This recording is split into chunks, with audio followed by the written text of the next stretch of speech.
Hello friends, मैं हूं आपका होस्ट और दोस्त। और अगर आप इस फोटो को देखकर इसका ये अंदाजा लगा रहे हो तो आप बिल्कुल ही गलत हैं, क्योंकि अगर आपने इस मशहूर मीम का एंड देख लिया ना तो आप कहोगे ये सब क्या देखना पड़ रहा है, अच्छा है मैं अंधा हूँ। अब आप इस वीडियो को देखें चाहे ना देखें, ये आपके ऊपर है। लेकिन इस मीम को आप बखूबी जानते होंगे, लेकिन एक्चुअल में ये एक रैप सॉन्ग है। इन महाशय ने बहुत सारे रैप किए हैं, लेकिन ये रैप इतना ज्यादा मशहूर हुआ कि उसके बाद ये रुके ही नहीं। लेकिन ये विनोद का क्या सीन है? नमस्कार विनोदो, मेरा नाम है विनोद। ये गुरुजी को क्या हुआ? What is Vinod people keep saying? Who is Vinod? Vinod कौन है? विनोद कौन है जो विनोद ओपी चल रहा है? आइए क्या है इस विनोद की स्टोरी आपको दिखाते हैं। Number 1, Vinod Tharu. Am I getting raided? What the fuck is Vinod? What is B-Not? What is this? Why is everyone spamming it? What is this? What does it mean? Vinod? What the heck is Vinod? Stop it! देखा, Indians ही नहीं बल्कि फिरंगी भी विनोद से परेशान थे, क्योंकि कोई भी पिक्चर हो, वीडियो हो या लाइव स्ट्रीम, उसमें केवल विनोद ही लिखा जा रहा था। और ऐसा क्यों, इस सब का खुलासा इस वीडियो से हुआ जब स्लेव पॉइंट ने इंडिया के फालतू कमेंट विनोद पर एक डेडिकेटेड वीडियो बना दी। तब सबके सामने आया विनोद थारू, और उसके बाद सभी मजे के लिए ही सिर्फ विनोद ही कमेंट्स में लिखने लगे। लेकिन लोगों को ये नहीं पता था कि उसने सिर्फ ये फॉलोअर्स बढ़ाने के लिए किया था, और ऐसा हुआ भी। कोई सेंस है इस बात? लेकिन नियति का खेल तो देखो, भाई सच में फेमस हो गया। अभी मजा आएगा ना भिड़ो। नंबर 2, हेरा फेरी। अब मीम्स की बात हो रही हो और हेरा फेरी का नाम ना आए, ऐसा कभी हो सकता है क्या? लेकिन इस फिल्म का हर सीन ही एक मीम है। जोर जोर से बोल के लोगों को स्कीमें बता दे। और क्या आप जानते हैं कि इसकी शुरुआत इस अकाउंट से हुई थी? यस, इस पेज ने मूवीज के कुछ सीन उठाकर उसको नॉर्मल मीम्स में चेंज किया, लेकिन कुछ ही दिनों में ये इतने ज्यादा वायरल हो गए कि यही मीम्स अब मीमर्स की लाइफ बन गए हैं। क्योंकि अगर आप अब YouTube की वीडियोस को देखें तो उनके व्यूज के बढ़ने का कारण भी अब मीम्स ही हैं। लेकिन क्या आप जानते हो कि फर्स्ट हेरा फेरी मूवी इस मलयालम मूवी का ही रीमेक थी, लेकिन फिर भी ये बहुत ज्यादा छा गई। और हेरा फेरी 3 आती उससे पहले ही उसके डायरेक्टर गुजर गए, लेकिन उनके लिखे हर डायलॉग आज तक फेमस हैं। ये आप खुद ही देख सकते हो, क्योंकि आज भी अगर आप वो मूवी देखेंगे तो आप भी बोलेंगे एकदम कड़क माल है ना। नंबर 3, रसोड़े में कौन था? रसोड़े में कौन था? पता नहीं। अब रसोड़े में कौन था, ये एक जमाने में नेशनल क्वेश्चन बन गया था, जिसे इस महाशय ने सेट किया था। सब रसोड़े में कौन था? हाँ, कौन था? मैं थी, तुम थी। जी हाँ, यशराज मुखाटे। ये एक सिंगर और बेहतर म्यूजिशियन है। साथ निभाना साथिया का ये एपिसोड देखकर उसने ये रैप बनाया, जिसको एक हफ्ते में ही 30 मिलियन व्यूज मिल गए। ये इतना फेमस हुआ कि खुद राशि बहन ने यशराज को वीडियो कॉल करके बधाई दी। इतना ही नहीं, नेटफ्लिक्स, जोमेटो, टिंडर और पार्ले जी ने इस मीम का यूज करके अपना प्रमोशन कर दिया। सही खेल गया। यशराज वही बंदा है जिसने ये वीडियो बनाया था। ਤੁਹਾਡਾ ਕੁੱਤਾ ਟੋਮੀ, ਸਾਡਾ ਕੁੱਤਾ कुत्ता। इस फिल्म के बाद यश हमें सारेगामापा शो में एज ए गेस्ट दिखाई दिए थे। शाबाश बेटा, बहुत बढ़िया। और आजकल तो वो हमें अजय देवगन यानी कि बड़े बड़े डायरेक्टर्स के साथ दिखाई दे रहा है। कितना बड़ा आदमी बन गया है तू। मतलब कि एक मीम कितनी लाइफ बदल सकता है, आप देख ही सकते हैं। Number 4, cricket fans.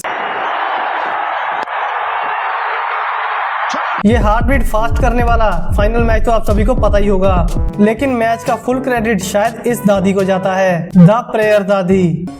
Wait a minute.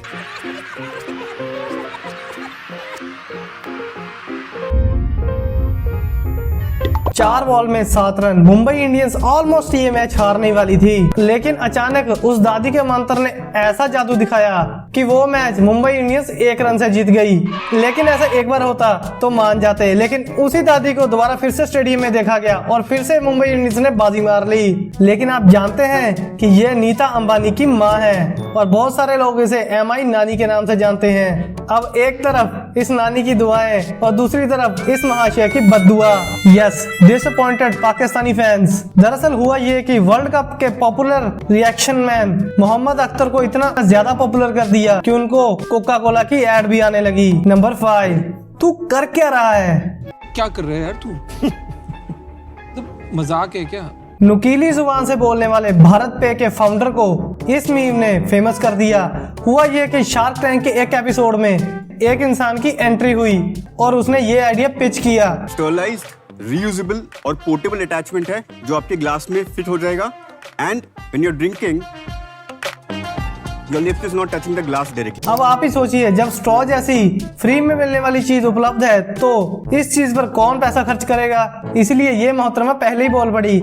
इतना एक्साइटमेंट नहीं है, सो आई एम आउट। लेकिन ये भाई साहब शांत बैठने वाले कहां से थे, उन्होंने पूरी भड़ास निकाली और लोगों ने इस एपिसोड को मीम करार कर दिया। शायद आपको ये जानकर हैरानी होगी कि अश्लील को शार्क टैंक ज्वाइन करने से पहले उसके बारे में कोई भी नॉलेज नहीं थी और आइडिया होता भी कैसे। वो पहले बीटेक और फिर एमबीए की डिग्री लेने में बिजी थे। फिर पढ़ाई कंप्लीट करके और इन कंपनीज की सभी पोस्टों को संभालने के बाद लोग उन्हें दूसरे सीजन में वेट कर रहे थे, लेकिन वो दूसरे सीजन में दिखे ही नहीं। उनके इसी मीम के चलते लोग उनका दूसरे सीजन में भी वेट कर रहे थे। सब कहते हैं कि चैनल अश्लील को अफोर्ड ही नहीं कर पाया क्योंकि उन्होंने पहले 10 लाख पर एपिसोड चार्ज किए थे। लेकिन जब अश्लील से ये सब पूछा गया तो मैंने डोमिनेट कर दिया शो। ये तो है, तड़ी नहीं मार रहा, बट जो सच्चाई है सो है। आप कमेंट्स पढ़ लोगे आपको समझ आ जाएगा। Number 6, distracted boyfriend. इस मीम की बात करें तो ये आपको हर जगह मिल जाएगा, लेकिन अगर असलियत में इसकी बात करें तो ये एक स्टॉक फोटोग्राफ था जिसे बार्सिलोना के एंटोनियो गुलेम ने निकाला था। अगर आप इस फोटो की पूरी कलेक्शन देखें तो आपको पता चलेगा कि उस फोटोग्राफर ने इन 3 मॉडल्स को यूज करके एक पूरी सीरीज बनाई है। जैसे कि ये फोटो देखिए, भाई की निगाहें कहाँ और निशाना कहाँ, मगर भाभी अभी भी है अनजान। जितना सोचा था उतना नहीं आसान और दोनों सदमे से हुए परेशान और भैया रह गए अनजान। Number 7, coffin dance. ये फेमस मीम एक्चुअली एक ट्रेडिशनल डांस है जिसको लोग मरने पर करते हैं। जी हाँ, वेस्ट अफ्रीका के घाना देश में जब लोग स्वर्गवासी हो जाते हैं तो उनको दूसरी दुनिया में विदा करते टाइम ऐसा डांस किया जाता है और इन डांसर्स को घाना देश में पैलाबेर्स कहा जाता है। अब ये सब तभी सामने आया जब एक लेडी घाना देश में अपनी मदर इन लॉ के जनाजे पर गई, जिसने ये ट्रेडिशन डांस अपने मोबाइल में कैप्चर किया और रातों रात ये कॉफिन डांस के नाम से मशहूर हो गया। बीबीसी ने खुद बताया है कि कैसे मिस्टर आइडू ने 4 लोगों का ग्रुप बनाया था, जिसमें एक मीम की वजह से आज 100 से भी ज्यादा लोग जुड़ चुके हैं और आजकल मिस्टर आइडू वन टाइम डांस के $4000 चार्ज करते हैं। कुछ ऐसा ही ट्रेडिशन चाइना में फॉलो किया जाता है। चाइना के लोगों का मानना है कि मरने के बाद अगर उसके जनाजे पर ज्यादा लोग आकर नहीं रोए तो उसको बुरा लग जाएगा। इसीलिए चाइनीज लोग प्रोफेशनल लोगों को मरने पर रोने के लिए हायर करते हैं। और इतना ही नहीं, ये प्रथा इंडिया में भी है जिसे रुदाली कहा जाता है। Number 8, Oscar slab.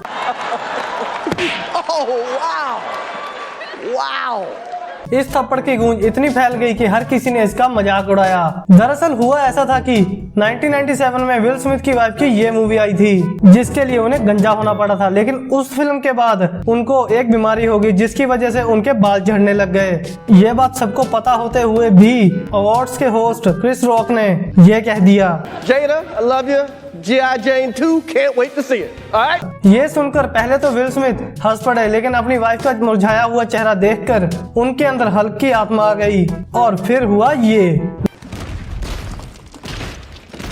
लेकिन कुछ ही देर बाद विल स्मिथ को बेस्ट एक्टर का अवार्ड मिला और वो इमोशनल होकर रोने लगे। I want to apologize to the Academy. I want to apologize to all my fellow nominees. लेकिन उस माफीनामे में क्रिस का नाम दूर दूर तक नहीं था और जब घर जाके उनका गुस्सा शांत हुआ तो उन्होंने एक पोस्ट डालकर क्रिस से माफी मांगी और इस मैटर को वहीं पर निपटाने की कोशिश की, मगर अब भी क्रिस और उनके बीच का ये टशन जारी है। तो ये थी वो कहानियां जिनकी वजह से इन मीम्स का जन्म हुआ। आपका कौन सा फेवरेट मीम है हमें नीचे कमेंट में जरूर बताइएगा। और अगर आपको ये जानना है कि ये फेमस मीम कैरेक्टर आजकल कर क्या रहे हैं, हमें नीचे कमेंट सेक्शन में जरूर लिखिएगा। हम इस पर वीडियो बनाने की पूरी कोशिश करेंगे। तो मिलते हैं अगली वीडियो में, इसलिए वीडियो को लाइक, शेयर और चैनल को सब्सक्राइब भी जरूर कर दीजिएगा।